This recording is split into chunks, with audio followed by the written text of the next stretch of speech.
Right, so good afternoon. Yeah, just a moment. Yeah. Okay, sounds good. So good afternoon, everyone, and thank you so much for all being here today. And my name is Sumedha Kumar, and today we'll be talking about something that affects all of us, which is cybersecurity. Yeah. So I know the Sumedha, word sorry cybersecurity. to interrupt. If I may just quickly read out your introduction now so they know who's addressing them. Yeah.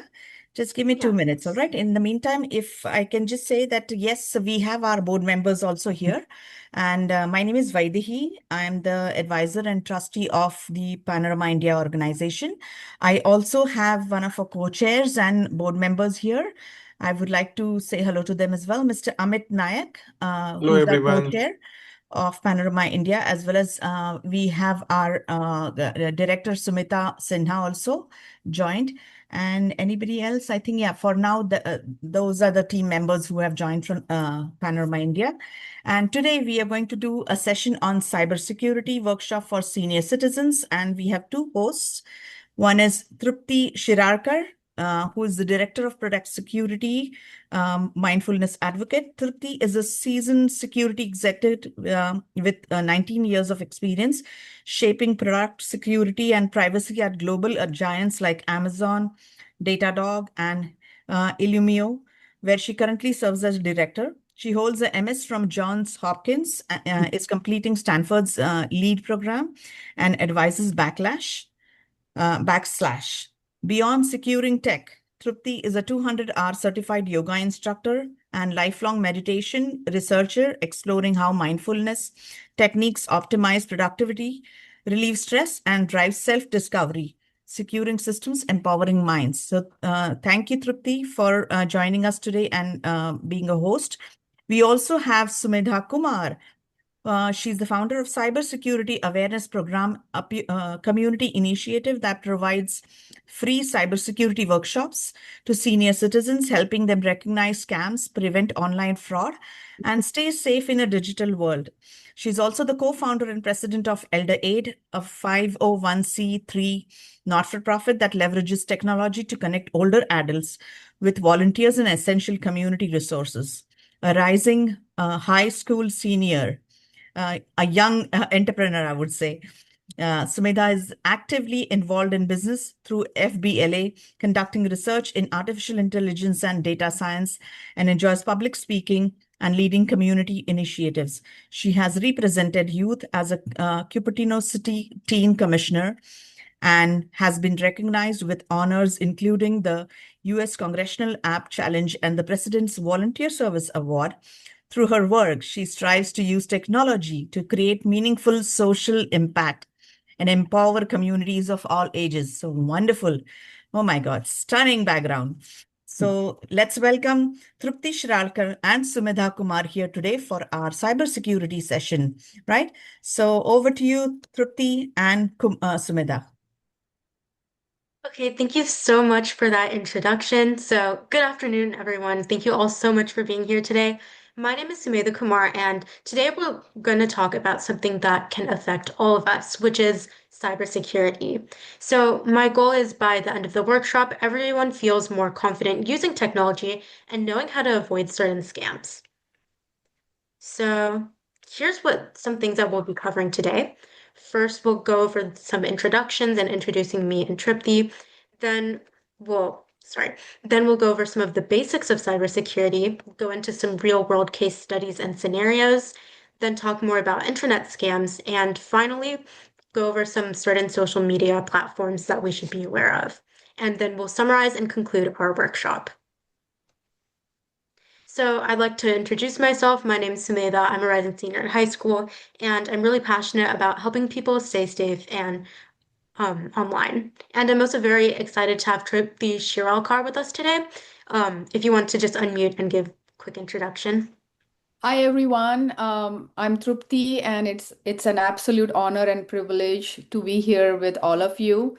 And I can't wait to see what Sumedha has planned for us today. And I'll be chiming in with my own insights towards the end. Yeah, so near the end of the workshop, we'll get to hear more about her professional insights. So before we go more into the content, I'd like if you all could like use the react button and maybe raise your hands, we'll do a quick poll on how many of you guys use such things. So if I could see like a show of hands, how many of you guys use any online banking? Like for example, like Wells Fargo, Bank of America, any sort of online banking platforms? I guess all Okay, of yeah, it us. seems like a All of lot of us, yeah. us. Yeah. We are in Canada, so most of us will be Scotia, TD, and uh, ICICI Bank or whatever. Like it's different, Right. but yes, it has to be online banking. So Wells Fargo and these people are Yeah, using. just like some examples, but yeah, that Yeah, makes yeah, sense. yeah. How about social media, like Facebook, Instagram, even WhatsApp counts? Anyone use any of those platforms? Oh. Yes, social media, Yes, email, sweet. yes, online banking, no dating sites. Hmm. Yeah, I know dating sites, they're a lot more common than you guys think actually. And we'll actually go into one of those case studies about how that could impact people in a cybersecurity aspect. Also, why not?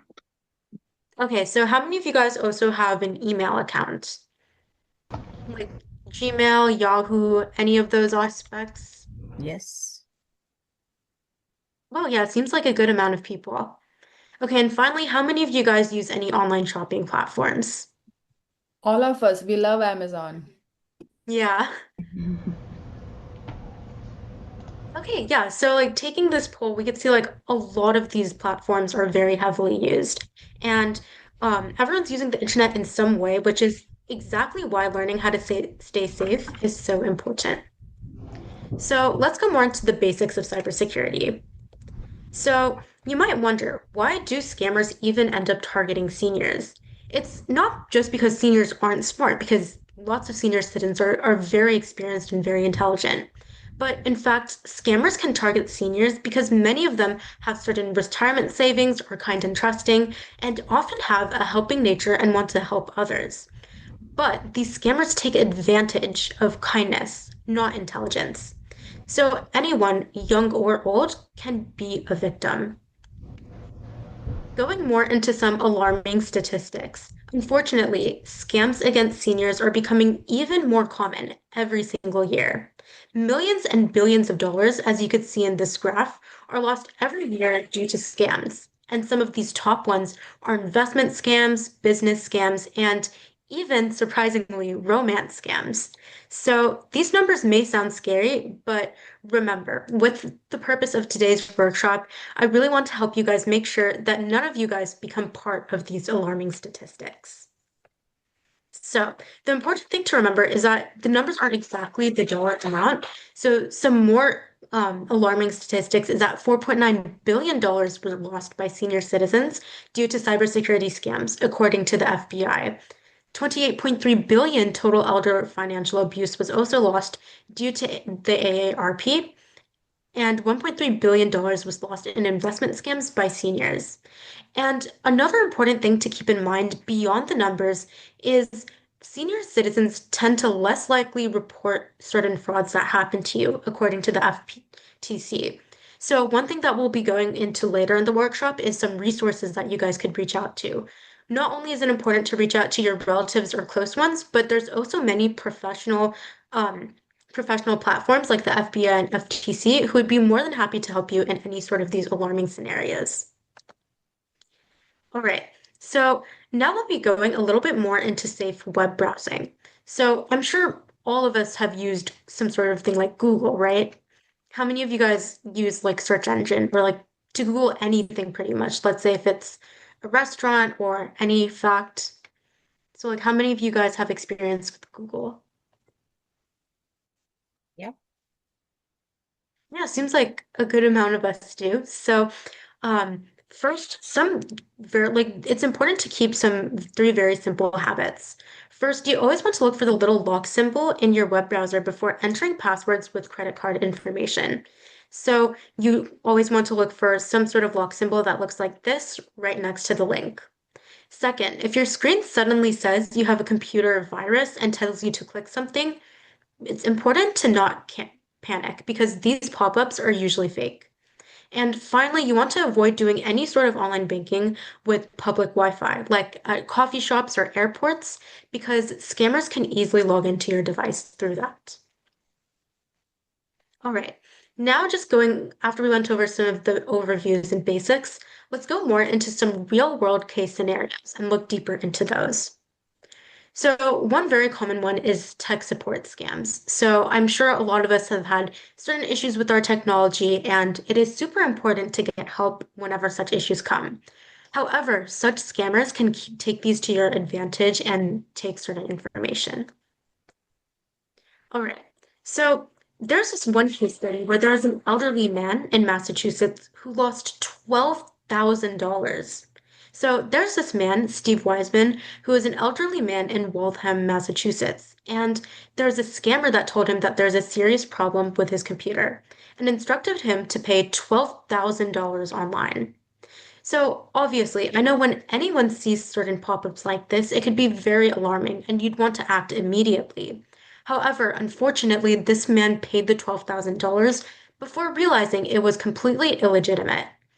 So before we go into this, in the chat message, or anyone could also volunteer and unmute, can we think of one like alarm that could have happened, or what is one sign that this was a scam?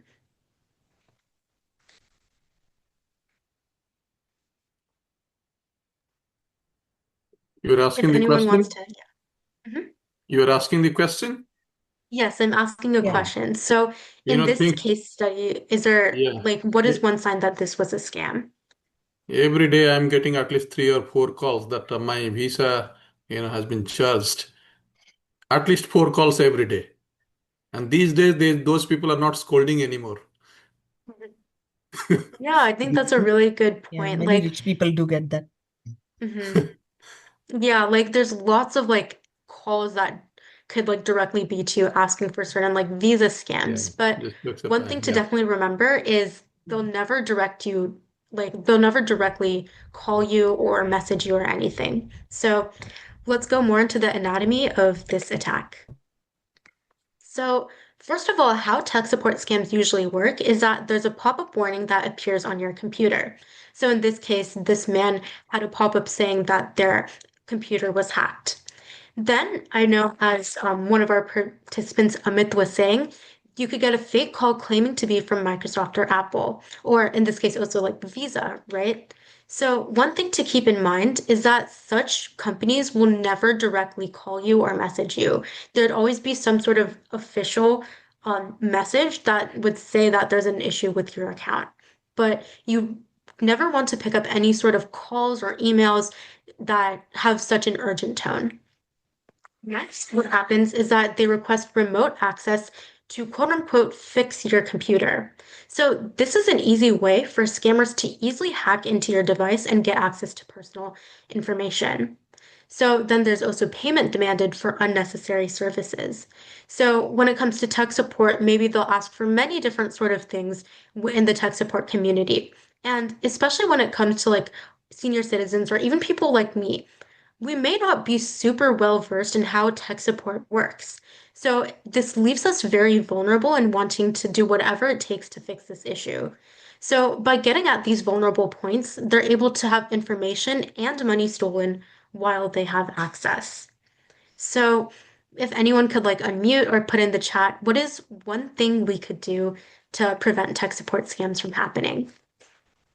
I'd like to pose this question.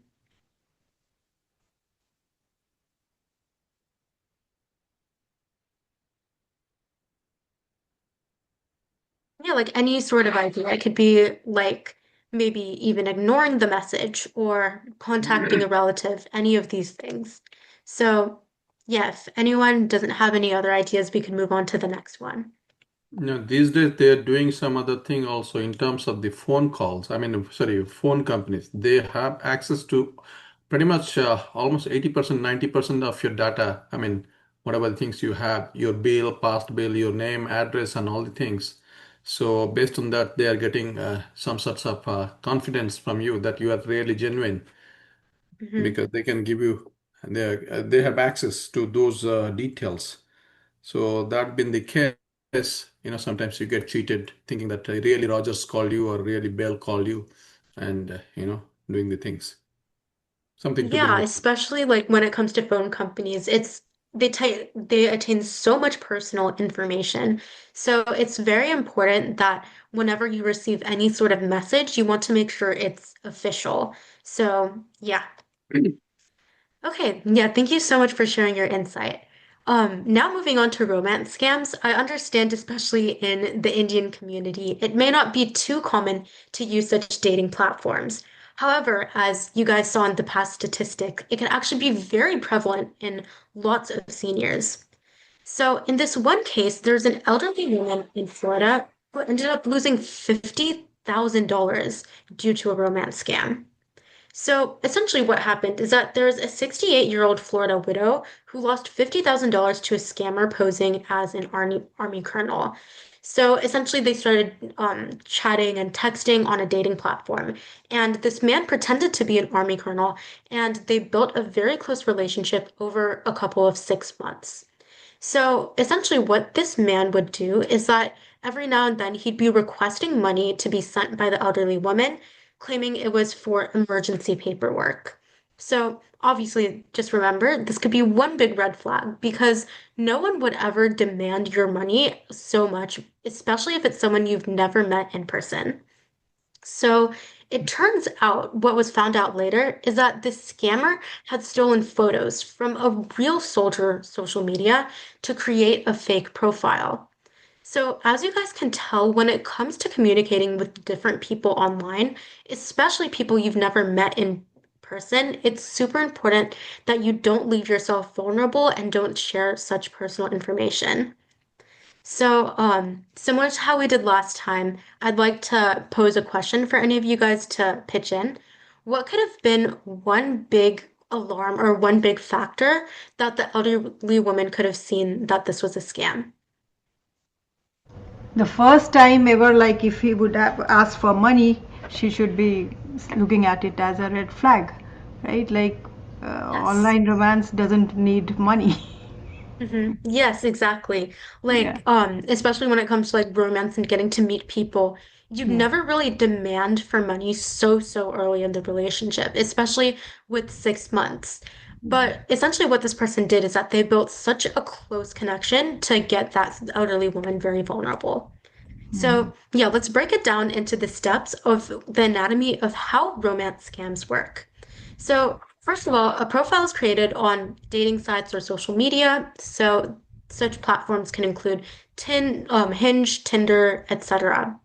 And next, when this person reaches out to you on such platforms, they try building a very emotional connection over weeks and months.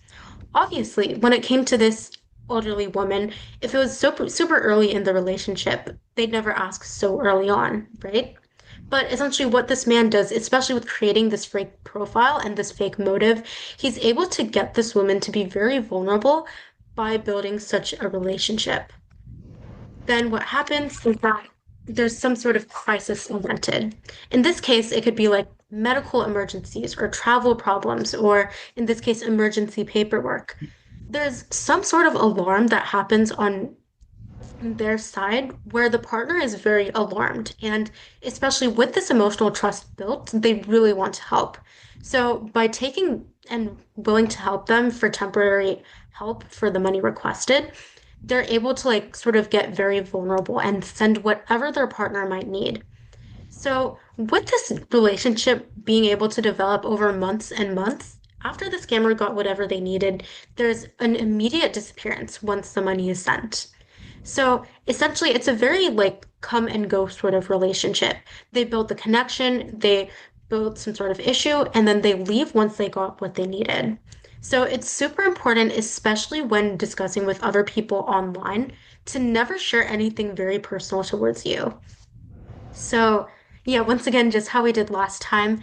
Let's say you are in a romance scam or you're in a situation just like this woman.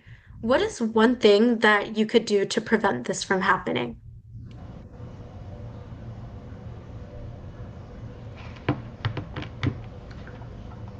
Yeah, so like some ideas could maybe be blocking the person on the social media. Like if someone immediately demands money, there's a way to block their profile. So that's one way you could do it. Or you could immediately just not interact with the person at all. Stop. Yeah, so those are some things that you could do if you ever run into a situation like this. All right, so one next thing is phishing scams. So, first of all, what is phishing? Phishing tends to be something very closely connected to your bank accounts. So there could be Wells Fargo or um, even Visa, as one of you guys was saying. I know for Canada there could be some platforms. So would you guys like to share some of the common banking platforms you guys use? Yeah, it's TD, it's Simply, it's Scotia, and yeah, there are quite a IBC, lot of banks. CIBC, CIBC, yeah, BMO. Yeah. BMO, yeah, Yeah. BMO, yeah. Oh, okay. Yeah, that's really interesting. I don't think I've ever heard of any of those platforms before. Ah, But yeah, I think it's like no matter where you're from or like what platform it is, it's very easy for scammers to get access to such personal information. So, looking at this one, I'm not sure. Have you guys heard of Chase Banking before? I The have, company Chase? I worked for Chase, so I know, Oh. yeah. Yeah. Wow, that's actually really interesting. So, yeah, so by working in Chase, I know you understand that lots of banking platforms would never directly reach out to you saying that you needed to immediately log in or anything. So, what happened to one person is that there's this Chase banking phishing scam. So what happened is that this victim, they first received an email claiming that their account was disabled after multiple failed logins. So mind you, this victim never logged into their Chase account very recently. So getting this email was certainly very alarming. So what happened is that they had to immediately go to this website and put in all of their login information. So what happened is that this email was actually leading to a fake Chase website and was a fake email where the scammers were easily able to steal their login credentials and personal information. So, yeah, I know, like, especially since we have someone super experienced with Chase banking, one thing to keep in mind is that such platforms will never directly contact you demanding for passwords, social security numbers, or anything very important.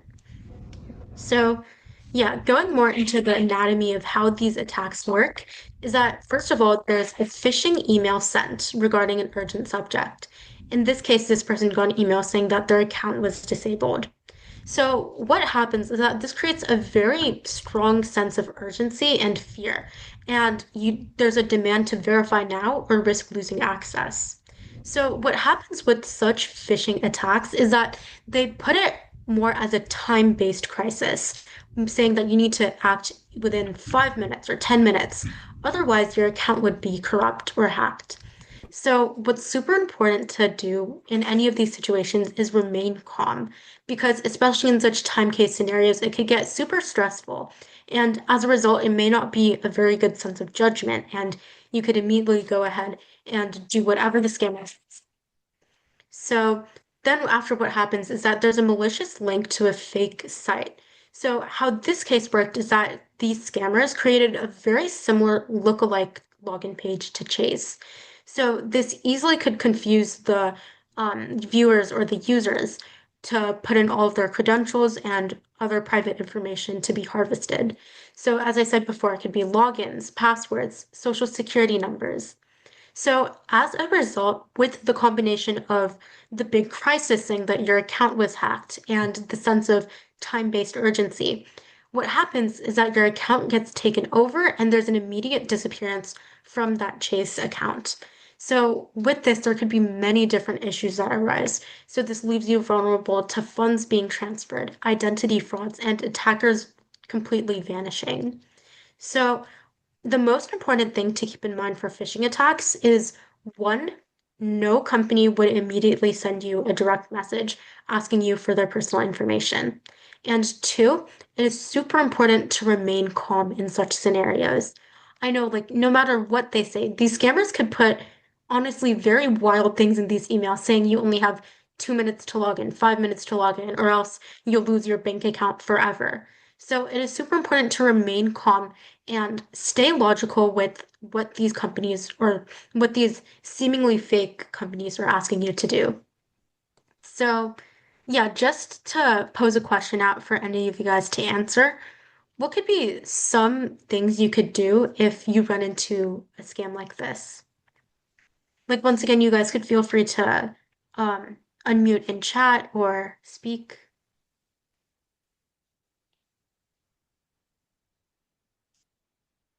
Yeah, so like maybe one thing, as I was saying before, just like making sure to stay calm. You could block the email, make sure that they don't have Block any the email email. sent. Yeah, and also like report to the team, like as well, report this regarding this phishing email to the team as well. There might be some other people who get the same email at the same time, because that's also a thing like which we can look at.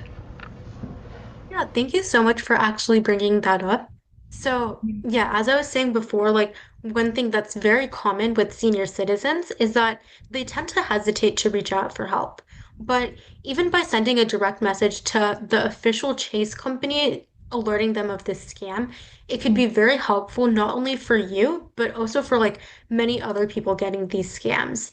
Because the way these phishing emails work is that you usually aren't the only one receiving them. It's usually these scammers network to a bunch of different people who have these accounts. So obviously, reaching out for help is always the best option. So yeah, finally, we have certain WhatsApp scams. So just like if you guys could raise your hand in chat, how many of you guys have used WhatsApp? Or what do you guys use it for? I know, like personally, I use it to keep in touch with my relatives in India or Canada. So, yeah, I'm sure a lot of you guys also use those platforms as well. So, obviously, like WhatsApp is a very great place where you could keep in touch with your loved ones, especially when it's even across the world. However, certain scams can appear. So this was actually a very interesting case study where there was a hi mom WhatsApp scam. So there's this mother who received a hi mom message from an unknown number. So usually like when you're speaking with a relative or a family member, you would have their contact saved. But in this case, they got this message from a completely unknown, unsaved number. So this scammer, pretending to be the child, claims that their phone was lost and they need urgent help. So what this mother does is that obviously when your child says that they're in deep danger, you want to do whatever you can to help. So this mother, really caring, transferred $8,000 to this person before realizing it was a scam. So yes, obviously a lot of different things are happening here. So what this camera did is that they have the personal connection already. They come up with an excuse and they are very straightforward with what they are demanding. So, yeah, if any of you guys want to pitch in just like last time, um, yeah, what could have been a sign that this was a scam? Like, let's say if you were receiving this hi mom email or like hi mom message on WhatsApp, what could be like one sort of alert that you could observe in this case that could tell you it was a scam? Call your daughter. Call your Asking child your first. money, yeah. Asking the Mhm. money immediately without how are you and anything, yeah. Yeah, yeah, exactly. So, like, I hope you guys are noticing that there's a common theme in all of these sort of scams, in that they're always super direct in what they need. It's never like a lot of like messaging and stuff. They're always immediately like, I need money for this, or you need to log in for this. They're always super direct in what they're requesting. Ask some of the personal questions for which the scammer will not have the answer. That is one Mhm. thing. Second thing, these days they also with AI they are generating the same kind of voice that your child has, but then the personal question answers they may not know. Some of the things that in household only your family knows about that, nobody else knows it. If you ask about those questions, they will fail to answer that, and then they are a scammer. Yeah. Yeah, wait. Well, thank you so much And for before sharing doing that. any taking any action, you first call your child, right? Like that's the Mhm. first thing, first step. Like you call, where are you? Are you safe? Do you need this much money immediately? What do you need the money Yeah, for? Yeah, yeah, it's but always yeah, like people definitely get like stuck. badger them with more questions, especially if it's like your actual child. Make sure you get all of the information needed. So, yeah, especially since it's an unknown number, you always like you already have a direct contact with your child. So, the first thing you want to do is use that rather than this random unknown number. And Amit, thank you so much for sharing your insight about the AI voice scams and talking about personal information.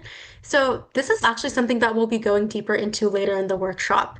So, essentially, when it comes to like um, such AI voice traps, in WhatsApp, it doesn't only need to be through WhatsApp messages, it could even be through like really awkward, weird phone calls requesting for money.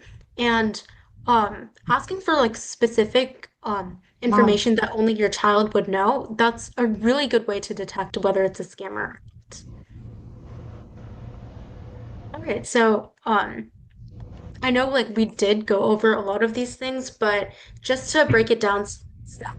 So first of all, what happens is that the scammer sends some sort of WhatsApp message saying, "Hi mom, hi dad" from an unknown number, and they claim to have some sort of excuse. Let's say, "Oh, I'm in deep trouble," or "My phone was lost," or "My phone was stolen," "My phone ran out of battery." Some sort of alarming excuse to explain why they're out from this method. And they do tend to build trust through like certain casual confirmation and asking you to save this new number. I know that's what some scammers could do, especially when they're trying to like gain more information. They try keeping the connection lasting longer. So, yeah, one thing to keep in mind is that when it comes to scammers sending such messages, they the more time you spend interacting with them, even by opening the message or by chatting with them more, they're able to track your IP address down and more information about you the more they interact. So it's super important to not like take a step back and try not interacting with the unknown number too much. All right, so then they always create like some sort of urgent emergency and asking for money to be transferred. And especially like with that emotional or like personal connection you could have with like your child or your relative, it would be very easy to send the money. And once it's sent, the scammer stops responding or could even ask for more money. So I think something that's super important when it comes to such unknown phone numbers is to try interacting as little as possible. I know as Sumita Masi was saying, it's super important to directly contact your child from the actual phone number and ask them like, "Hey, are you okay? Are you like, where are you? Why are you demanding money?" Right? Because you already have that connection established. So by confirming with your actual child through their actual contact, you're able to confirm that your child is safe and that the person that's reaching out to you is a scammer. So it's always good to double check such things. All right, so now we'll be going a little bit more into like internet scams and fraud. So, yeah, I know we were just now speaking about that as Amit brought it out. So, there's actually been with like the resurgence of AI, there's been this thing called AI voice cloning. So essentially, what it does is by hearing even a small snippet of how you speak or how you sound, the way you talk, your patterns, such scammers can use AI to copy your grandchild's voice or really any close one's voice from a short video clip and can call you pretending to be in trouble. So obviously, like this is super alarming because with AI getting stronger and stronger, it becomes even more convincing in the information that you hear online. So, what are some good ways that you could prevent this from happening? Because, especially when it's a phone call, it's even more urgent. There's a more immediate call to action. So, what you could do, the first thing you want to do is establish a family code word. So, something that I recommend all of you guys being able to do after this meeting is reach out to your close ones, your family, your relatives, your children, and choose any simple secret word with the family and ask them for the word if they call panicked. So honestly, this could be like anything. So let's say, for example, um, I'm calling my like let's say I'm calling like one of my children asking and like I'm asking for money or something like that, right? What they need to be able to do is ask for a simple code word. So let's say if the code word is pizza, for example. So let's say if like I receive any call from like someone who seems to be like one of my relatives and they ask for money, the first thing I would do is say, "Oh, what is the secret word?" or "What is the family code word?" If they don't say like either they say pizza, which confirms that it's them, or what could happen is that they don't directly answer the question or they say something wrong. So, how such AI bots work is that if they're not able to directly answer a question, they'll tend to avoid it completely. So, you'd expect to get a response like, "Oh, like you really need to help. in super deep trouble and I need this money immediately." And like that would be a response to, "Oh, like if I ask for the family code word." So if they're not directly answering the question, then that shows that they could be an AI bot and hang up immediately. And I really wanted to reiterate this. This is not only for sending out emails or text messages, but for phone calls. Such large corporations like Apple and Amazon or Visa would never make individual warning phone calls or would ask for specific passwords. So yeah, such scams don't only need to be with family members, they could also be from big companies and like certain like scammers or like AI bots doing the scamming. So, yeah, you always want to make sure that if it's like a family member, ask for the code word. If it's a tech support person, then you want to hang up immediately because you'll never get a call like that from any sort of big company. Yeah, so I know I covered a lot of this, but just the big three steps. First, if you receive a call, do not panic and just take a deep breath. Because I understand, especially when it comes to such phone calls, you always want an immediate source of action, or they're always trying to get some sort of immediate action. So it is super important to just stay calm. Then ask for the secret family word if it's a family member. If they give the family code word, then you know it's actually real and you could take according steps to solve it. But if they try not saying the word and if they try avoiding the question, you want to hang up immediately because you know by that specific word or by that specific knowledge that only you and your close one have. It's not them. Net. Next, you want to hang up and call that person directly on their normal cell phone. Obviously, if I heard that my child was like needed help or if a close family member needed help, after hanging up from this call, when they're not able to say the family code word, I want to make sure that they are safe. So by just doing that quick sanity check and just calling them from their actual contact, saying, "Hey, how's everything going? I recently got a call. Was this you?" So you always want to make sure to directly reach out to the actual person and make sure that they're safe and everything is good to go. Okay, finally, we'll be talking more about social media safety. So, if any of you guys would like to share, like, what has been your guys' experience in social media? Like, how do you guys usually interact with social media? Do you use platforms like Facebook? I know, like, WhatsApp sort of counts as well, or Inst- Instagram. yeah, I'm sure all the seniors are on Facebook and Instagram. Most of us are there in this group. Yeah. Yeah, like, what tend to be like the main things used for? Like, just for like looking at content, or do any of you guys post content? Yes, we do post content. And I'm sure Being our mindful, like of the privacy settings. Mhm. yeah. Yeah, so yeah, from like what I've heard, like social media, like safety and etiquette is super important, not only if you're just when it comes to like scrolling on Facebook, even to posting content about yourself. So I just wanted to quickly touch up on some key things to do when it comes to having social media. So, first of all, whenever it comes to having an account, you always want to limit like public details. So, make sure to not post any birthdays, addresses, or vacation plans.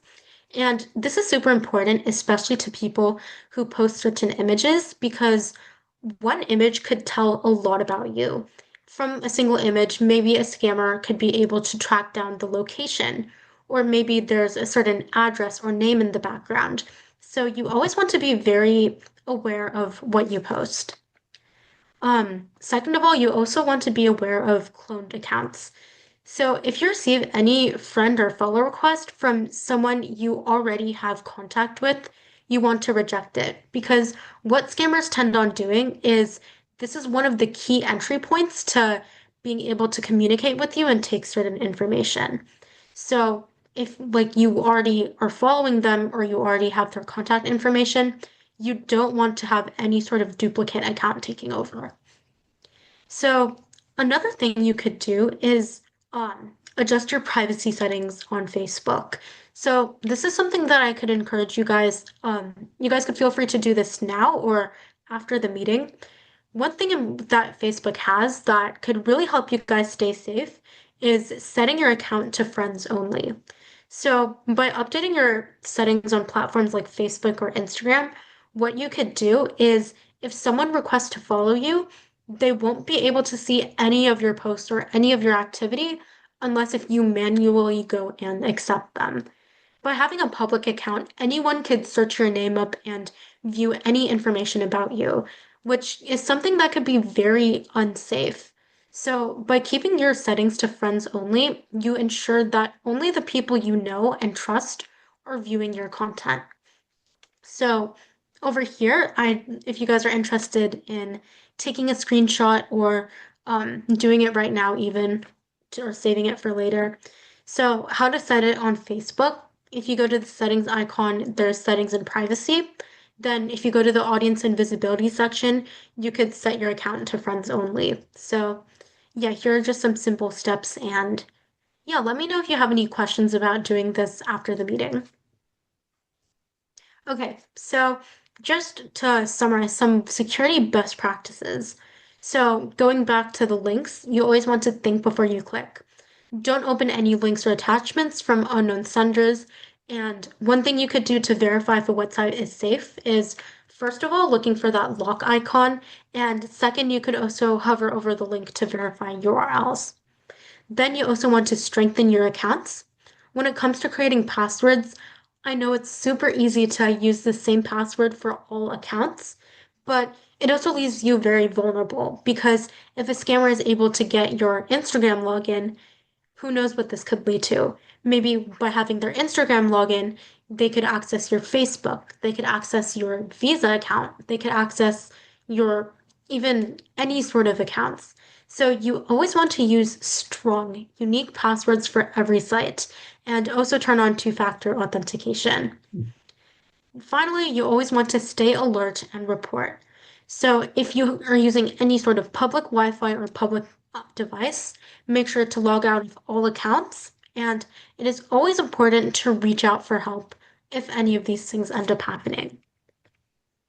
All right, so I know I've been talking for a long time, so I'd really like to bring back to the stage our guest speaker, Trupti Shiralkar, who's a cybersecurity expert. And by being on the forefront of how such scams work, she could give more of a professional insight. So let's all welcome Trupti on team.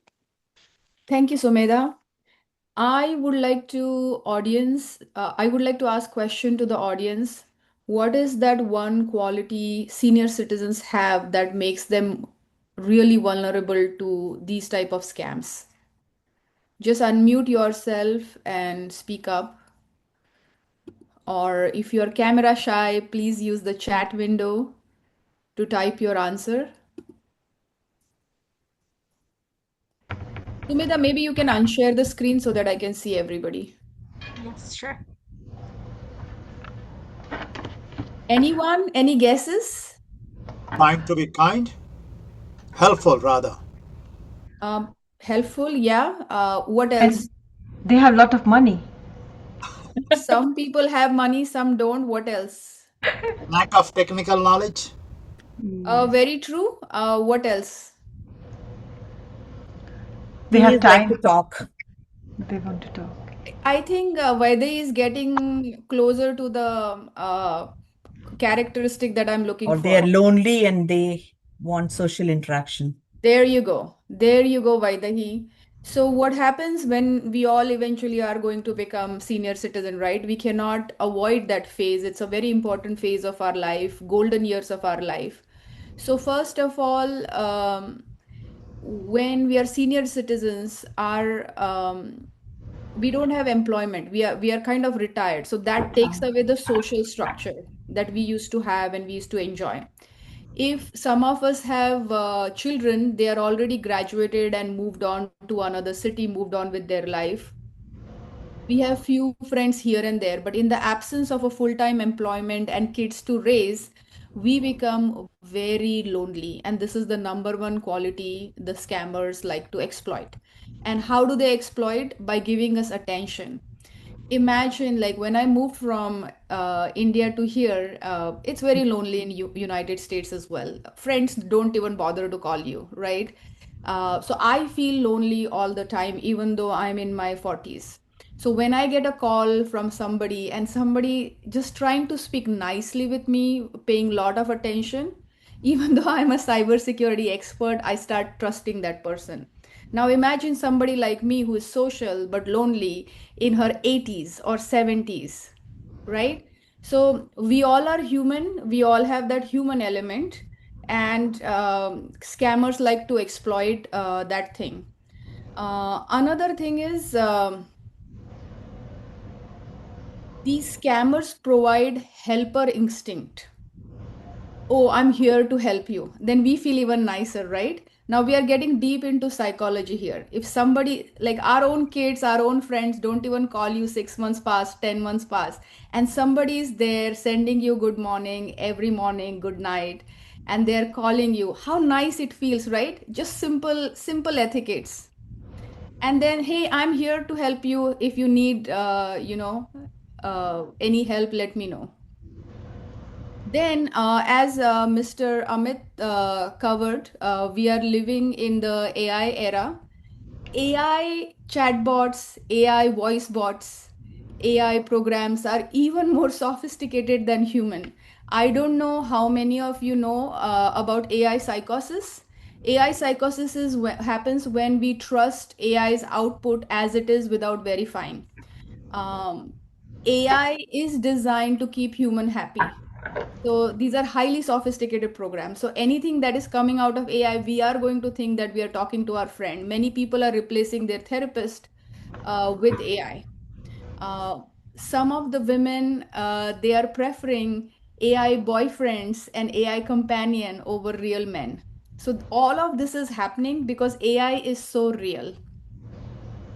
AI never questions us, challenges us, AI never gets upset. So we are living in the era where AI psychosis is very possible. So with that, we have to be so careful. We have to always remember that these scams are not random. We don't become target by fluke, but these are engineered and highly sophisticated programs. And these scammers always use three techniques. They like to build psychological pressure by showing sense of urgency or fear. Hey, if you don't transfer the money, I may lose my home, or I may not get XYZ. And then they always like to also exercise authority.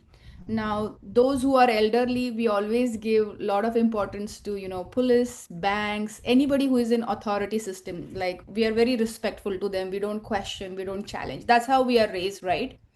So you will see these three things scammers leveraging: sense of urgency, fear, and then authority.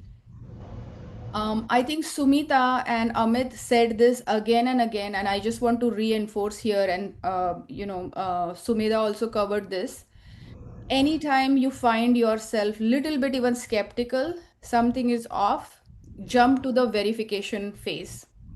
Verification can be done by making a phone call, by sending an email, not responding immediately, using out of box channels. You can ask your friend to call them, right? So super important. It's absolutely okay to hang up, even if some person, the scammer, is in distress and whatnot, and you're not sure. It's okay to hang up, because first thing we have to do is protect ourselves. Once we are well taken care, we can take care of other people, right? Third, seniors just assume because of your profile, very attractive profile, you will be target. As Vaidehi said, Sumita said, you guys have money, you guys are settled, have lot of time.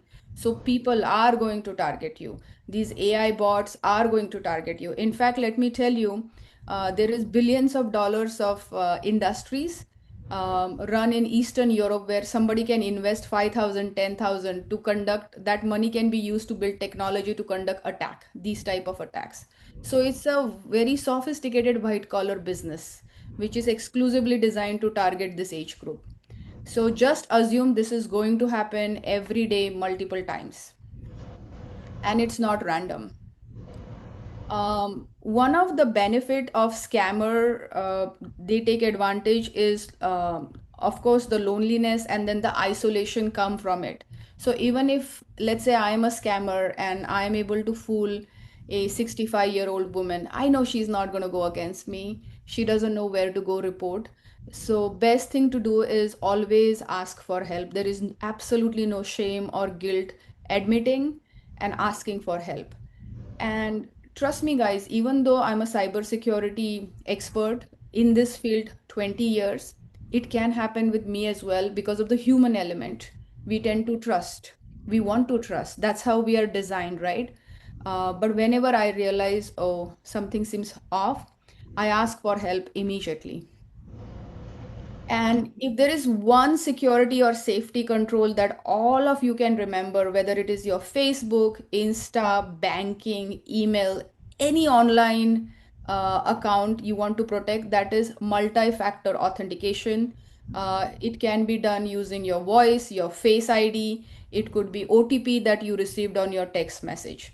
So this one security control or safety control will give you maximum return on investment, and it will prevent lot of scams. With that, Sumedha, back to you, or if you want to open for question and answers. Yes, so let's all give like a quick round of applause for Tripti for giving her very great insight. Thank you. I think, yeah, I could quickly reshare my screen because I just have one thing to summarize. So, one thing that I really loved how Tripti and all of you guys touched up on is it is always important to ask for help, especially when it comes to like the loneliness, the isolation. It's easy to be sort of cornered in a situation where you need to make a decision fast and you decide to help, since it's really like a human inherent nature. But really just reaching out to other people, not only your relatives, but these three resources could be very helpful in preventing such scams in the future. So, the first one is the FBI's Internet Crime Compliance Center. So, here there's like the FBI is very well versed in how such scams work. And these could be like, especially when it comes to phishing scams, they could be very widespread. So, by reporting it to the FBI, you are not only helping yourself and helping to recover your accounts, but you're also helping this prevent to spread for many others. Then there's also the AARP Fraud Watch Network. So this is more of like an online community where you could like hear about the most recent scams or how to prevent a certain scam that's coming around. And one really good thing is that they also have this direct helpline. So you could call them at any time and report like some sort of scam that could have happened. And finally, what's really great about this one is it's specifically targeted to the senior citizens, is Federal Trade Commission's Senior Fraud Prevention Resources. So here they just have more resources on how you could prevent such scams from happening in the future and what to do if this happens. Maybe, Sumedha, you need to provide them Canada specific safety health lines or helplines because these are Yeah, more Yeah, US. I've just posted one in the chat. So Okay. for Ontario, and I'll just post the Peel police as well because most of the participants are in the GTA. But yes, there's one link which is already shared here. Take Great. care. Great. oh, yeah, great. Thank you so much. So, yeah, it seems like this Canadian Anti-Fraud Center, so it tells like why you should report. It's super important. You could report it online. Um, there's like all of these websites over here. And what's good is that they also have a helpline. So, yeah, Excellent. just I think this is a very good resource as well. Thank you so much for sending it over. And yeah. So with that, this concludes the workshop. I just want to reiterate and thank so much for Panorama and Brilliant Minds Group, Sumita Masi, and all of like the board members for attending this meeting and really helping with the organization of this event. And yeah, I really hope you guys have taken away some really important information about how to be safer online. And yeah, I'd just love to thank you guys and I'm opening it to any questions you may have. No, thank you very much for a very well, very good presentation. I'm pretty sure like a lot of our seniors must have learned from this thing. Like, I know they are well aware of this situation, what's happening in this world today. But that said, still like there are a few areas like you talked about especially the WhatsApp urgent messages and all things, because they're very close to their, kith and kins. So anything like that comes up, their priority is their, and then, their relations. So they try to help. So I hope they will learn something from today's session. And it is a really great session and a lot of informations were there. Thank you. Yeah. If you can stop sharing, Sumedha, and we'll just take a picture of everyone on screen, Yes, absolutely. as many we have. Uh, Everybody can put their cameras on, please. That would Please be great. requesting everyone, as many people can put on the cameras.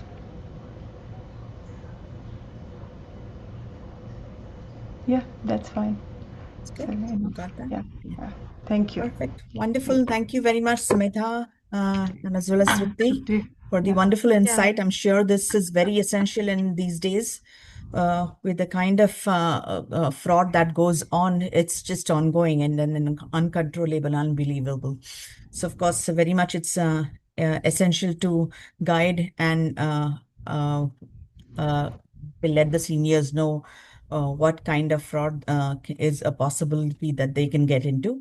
And it's important for the seniors to also understand that talk to your family members, even if you're lonely or something. Like I know, understand the fact of vulnerability, being vulnerable to all these platforms. And of course, stay safe. That's more important. So now, if you have any questions, feel free to ask Trupti and Sumedha. Yeah, thank you all so much for the kind words and yeah, so we could stay back for a little bit if you guys have any questions. Any questions? Any questions? No, doesn't seems. Thank you. I If think no questions, then I nobody. guess, yes, we can say thank you very much. And thank you, Manivish, for taking the time, Sumedha and Trupti. And thank you very much, everybody, for joining in today. The board members, as well as our seniors who have been very supportive to Panorama India as well. So we look forward to seeing you in more sessions, all of you. And if you have Look any forward to seeing questions, you on August 16th. August 16th. Yes, absolutely. Ramitji, please tell us more about August 16th. Yeah, so our seniors are well ahead. Like, basically, we are doing probably North America's biggest, Indian Independence Day celebration as well as Grand Parade. where over 100,000 people are expected to be participating in that event. So our seniors have been there all the time. They are part of the event. They perform there, and we want them to come, not just themselves, invite their friends and families there. So let's make it another successful event this year too. August 16th at Nathan Phillips Square, Yes. Toronto. Yep. See you then. All our seniors are getting ready with their performance on stage as well. So, yeah, looking Yeah. forward to all of these things. Yeah. How Thank you. exciting. Well, Yeah. thank you very much all for having Sumedha and me. And you guys have our contact information. If something comes up, don't hesitate to contact us. So, Sumedha, are you going to share the soft copy of this presentation to us or no? Like, Yeah, is there? so at the end of this meeting, I'm gonna make sure to send over the slides, and I also prepared a little cheat sheet of everything to go over since I know like this slide presentation there's a lot of content. So I also created a cheat sheet where it's like Okay. has all of the quick contact information and like key things to do on like social media or two-factor authentication. Okay. So yeah, make sure to send all of those things over at the end of this meeting. Okay. Thank you. Thank you. Thank you very much. Thanks. Thank you. Thank you all. Thank you. Thank Bye. you. Thank Bye. you. Thank Bye. you.